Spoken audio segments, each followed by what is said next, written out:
ప్రశ్న ఛానల్ ప్రతినిధి రావణ్ను అంతమొందించేందుకు కుట్ర చేస్తున్నారు అంటూ కొంతమంది విమర్శిస్తున్నటువంటి నేపథ్యంలో ప్రస్తుతం కృష్ణా జిల్లా యనగుదురు పోలీస్ స్టేషన్ వద్ద పరిస్థితి చేయి దాటిపోయిందని చెప్పుకోవచ్చు. ఆ యనగుదురు పోలీస్ స్టేషన్లో అదుపులో తీసుకున్నటువంటి రావణ్ స్టేషన్ లోపల ఉండటంతో అతనిపై దాడి చేయడానికి విశ్వ ప్రయత్నాలు చేస్తూ అక్కడ ఉన్నటువంటి బారికేడ్లను తోసుకుంటూ అలాగే అడ్డొచ్చినటువంటి పోలీసులను నెట్టుకుంటూ కొంతమంది ఆఫీసర్లను కింద పడవేసి తొక్కుకుంటూ బారికేడ్లు దాటి పోలీస్ స్టేషన్లో గోడ దూకి లోపలికి వెళ్ళి రావణ్పై దాడి చేస్తున్నట్టుగా తెలుస్తుంది. అయితే వారిని ఎంత నిరోధించాలని పోలీసులు ప్రయత్నిస్తున్నా వాళ్ళను కూడా నెట్టుకుంటూ ఒక అసహాయమైన స్థితిలోకి పోలీసులు నెట్టివేసి పోలీస్ స్టేషన్లో గోడలు దాటుకుంటూ వెళ్ళి రావణ్పై దాడి చేస్తున్నారు అక్కడ ఉన్నటువంటి జనసేన పార్టీ కార్యకర్తలు, నాయకులు.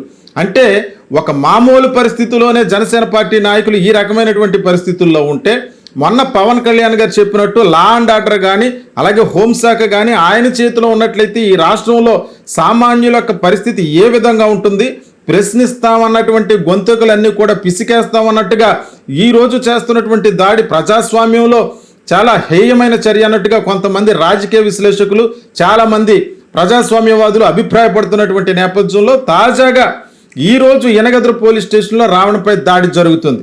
అంటే పోలీస్ స్టేషన్లో గోడలు దూకి పోలీసులు నెట్టుకుంటూ చాలామంది జనసేన పార్టీ కార్యకర్తలు స్టేషన్ లోపలికైతే చొచ్చుకుని వెళ్ళిపోయారు. మరి లోపల పరిస్థితి ఏ విధంగా ఉన్నదైతే మాత్రం బయటకైతే తెలియట్లేదు. నిన్న కూడా రావణ్ను కాకినాడలో సర్పవరం పోలీస్ స్టేషన్ నుంచి హాస్పిటల్కి అక్కడి నుంచి కోర్టుకి తరలించే క్రమంలో కూడా ఆయనపై కోడిగుడ్లు విసిరారు, రాళ్లు విసిరారు. ఆయన అంతం చేయడానికి కుట్ర చేసినట్లుగా వాడిని మాకు అప్పగించండి, వాడి సంగతి మేము చూసుకుంటామంటూ పోలీసులను నెట్టుకుంటూ దాడికి ప్రయత్నించేటువంటి పరిస్థితి. అయితే నిన్నైతే కాకినాడ జిల్లాలో ఉన్నటువంటి పోలీసులంతా కూడా పరిస్థితిని అదుపులో తీసుకొచ్చారు.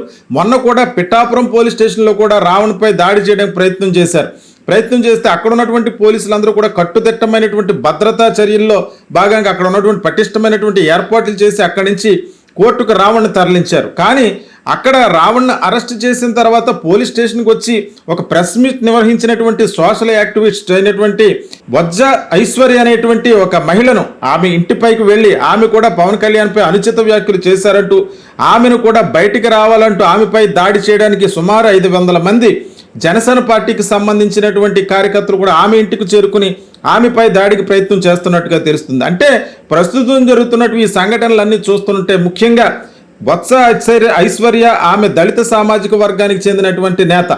ఇక్కడ రావణ్ చూసినట్లయితే దళిత సామాజిక వర్గానికి చెందిన నేత కాకపోయినా దళిత యొక్క భావజాలాన్ని, అంబేద్కర్ యొక్క భావజాలాన్ని నింపుకుని మొన్న ఏలూరులో జరిగినటువంటి దళిత క్రైస్తవ సమర శంఖారావం మీటింగ్లో ప్రధానంగా ఆయన ప్రస్తావించిన అంశాలు ఏమైనా ఉన్నాయంటే పిఠాపురం నియోజకవర్గానికి సంబంధించి పవన్ కళ్యాణ్పై విమర్శలు ఎక్కుపెడుతూ పిఠాపురం నియోజకవర్గంలో ఉన్నటువంటి మల్లాం అనే గ్రామంలో ఒక సోషల్ బాయ్కట్, సాంఘిక బహిష్కరణ అనేటువంటి సంఘటన జరిగింది.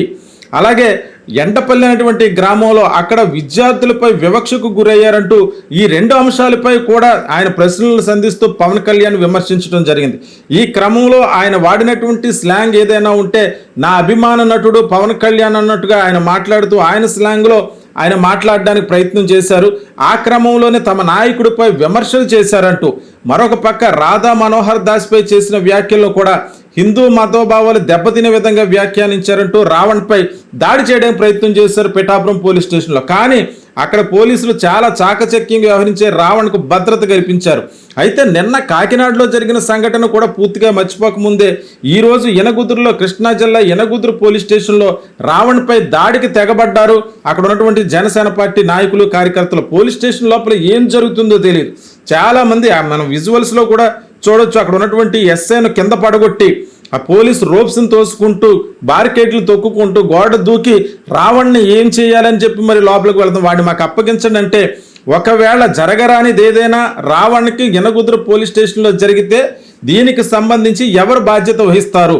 తమ పార్టీ కార్యకర్తలు చట్టాన్ని చేతిలో తీసుకుని ఈ రకమైనటువంటి దాడులకు తెగబడుతుంటే దీన్ని చూస్తున్నటువంటి జనసేన పార్టీ అధినేత పవన్ కళ్యాణ్ గారు దీనిపై స్పందించట్లేదు అన్నట్టుగా కొంతమంది రాజకీయ నాయకులు చేస్తున్నటువంటి విమర్శలు కూడా చూస్తుంటే, మరొక పక్క దళిత క్రైస్తవ సమర శంఖారావం మీటింగ్లో ఏదైతే దళితుల పక్షంగా, క్రైస్తవుల పక్షంగా మాట్లాడినటువంటి రావణ్కు జై భీమరావు భారత్ పార్టీ ప్రధానంగా అండగా నిలిచింది.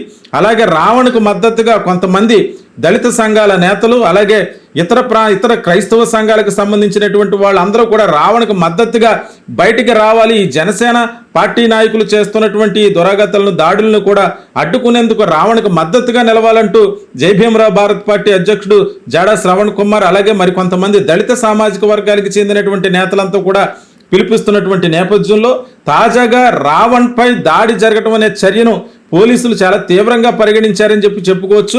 కానీ అక్కడ జరుగుతున్న పరిస్థితి చూస్తే పూర్తిగా అదుపు తప్పినట్టుగా కనబడుతుంది.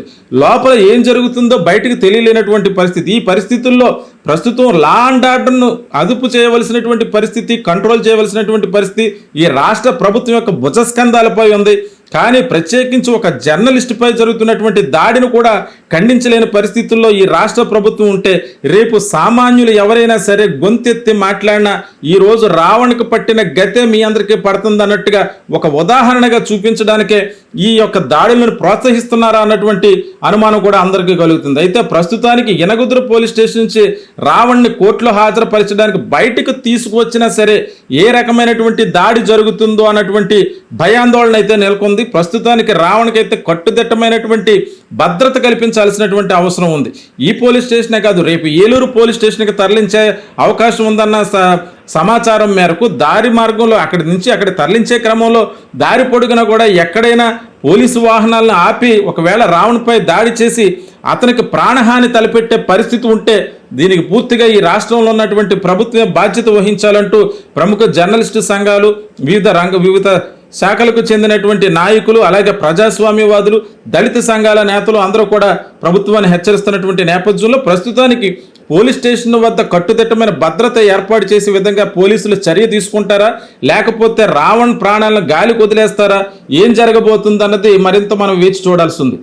అన్నట్టుగా ఒక ఉదాహరణగా చూపించడానికే ఈ యొక్క దాడులను ప్రోత్సహిస్తున్నారా అన్నటువంటి అనుమానం కూడా అందరికీ కలుగుతుంది. అయితే ప్రస్తుతానికి యనగుదురు పోలీస్ స్టేషన్ నుంచి రావణ్ని కోర్టులో హాజరుపరచడానికి బయటకు తీసుకువచ్చినా సరే ఏ రకమైనటువంటి దాడి జరుగుతుందో అన్నటువంటి భయాందోళన అయితే నెలకొంది. ప్రస్తుతానికి రావణ్కి అయితే కట్టుదిట్టమైనటువంటి భద్రత కల్పించాల్సినటువంటి అవసరం ఉంది.